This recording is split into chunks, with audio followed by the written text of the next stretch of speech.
ಬೆಂಗಳೂರು ಗ್ರಾಮಾಂತರ ಈ ಬಾರಿಯ ಲೋಕಸಮರದಲ್ಲಿ ಹೈ ವೋಲ್ಟೇಜ್ ಕ್ಷೇತ್ರವಾಗಿ ಮಾರ್ಪಾಡಾಗಿದೆ. ಡಿಕೆ ಸುರೇಶ್ ಅವರನ್ನ ಮಣಿಸಲಿಕ್ಕೆ ಮಂಜುನಾಥ್ ಅವರು ಪಣತೊಟ್ಟು ನಿಂತಿದ್ದಾರೆ. ಬೆಂಗಳೂರು ಗ್ರಾಮಾಂತರದಲ್ಲಿ red collar versus white collar fight.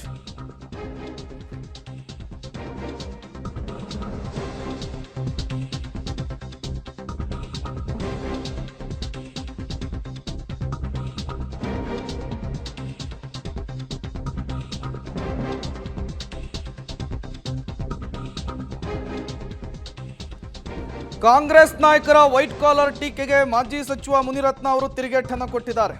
ಲಕ್ಷಾಂತರ ಜೀವಗಳನ್ನು ಉಳಿಸಿದವರು ವೈಟ್ ಕಾಲರ್, ಬಡವರ ಜಮೀನನ್ನ ಲೂಟಿ ಹೊಡೆದವರು ರೆಡ್ ಕಾಲರ್. ಡಾಕ್ಟರ್ ಮಂಜುನಾಥ್ ಸಾಧನೆ ಇವರಿಗೆಲ್ಲ ಏನು ಗೊತ್ತು ಅಂತ ಹೇಳಿ ಪ್ರಶ್ನೆ ಮಾಡಿದ್ದಾರೆ. ಕಾಂಗ್ರೆಸ್ ನಾಯಕರ ವಿರುದ್ಧ ಮುನಿರತ್ನ ಅವರು ಕಿಡಿಕಾರಿದ್ದಾರೆ. ಇಕ್ಬಾಲ್ ಹುಸೇನ್ ಅದೇನೋ ಬಿಚ್ಚಿಡ್ತೀನಿ ಅಂದಿದ್ದಾರೆ. ಕನಕಪುರ ಅಥವಾ ರಾಮನಗರದಲ್ಲಿಯೇ ಬಿಚ್ಚಲಿ ಅಂಥೇಳಿ ಸವಾಲನ್ನು ಹಾಕಿದ್ದಾರೆ ಮಾಜಿ ಸಚಿವರಾದಂತಹ ಮುನಿರತ್ನ ಅವರು. ಮಾಗಡಿ MLA ಮಾತಾಡ್ತಾರೆ, white collar, doctor white collar.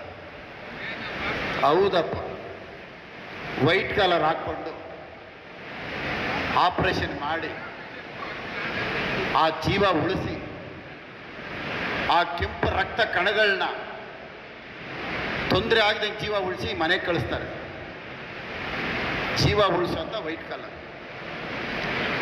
ಇವರು ವೈಟ್ ಕಾಲರ, ಇವರು ವೈಟ್ ಕಾಲರ್ ಹಾಕೊಂಡಿದಾರ? ಹೇಳ್ರಿ, ಒಂದಾದ್ರೂ ಒಳ್ಳೆ ಕೆಲಸ ಮಾಡೋರ?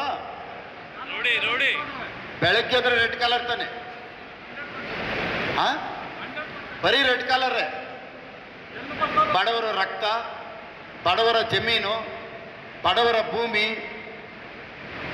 ಅವರ ಕಣ್ಣೀರು, ಆ ಕಣ್ಣೀರನ್ನ ರಕ್ತದ ಕಣ್ಣೀರು ತಾನೆ ಅದು ರೆಡ್ ತಾನೆ. ವೈಟ್ ಕಲರ್ ಒಳ್ಳೇದ, ರೆಡ್ ಕಲರ್ ಒಳ್ಳೇದ? ವೈಟ್ ಕಲರ್ ತಾನೇ ಒಳ್ಳೇದು. ಅಂತ ವೈಟ್ ಕಲರ್ನ ಇವತ್ತು ನಾವು ಹಿಡ್ಕೊಂಡಿದ್ದೀವಲ್ಲ, ಇದನ್ನು ಮಾತಾಡ್ತಾರಲ್ಲ, ಇವ್ರಿಗೆ ಏನು ಹೇಳ್ಬೇಕು? ಅದೇನೋ ಬಿಸ್ತೀನಿ ಅಂತ ಹೇಳೋನಪ್ಪ ನನಗೆ ಇಕ್ಬಾಲ್ ಹುಸೇನ್. ಅದೇನು ಬಿಸ್ತಾನೋ ನನಗಂತೂ ಗೊತ್ತಿಲ್ಲ.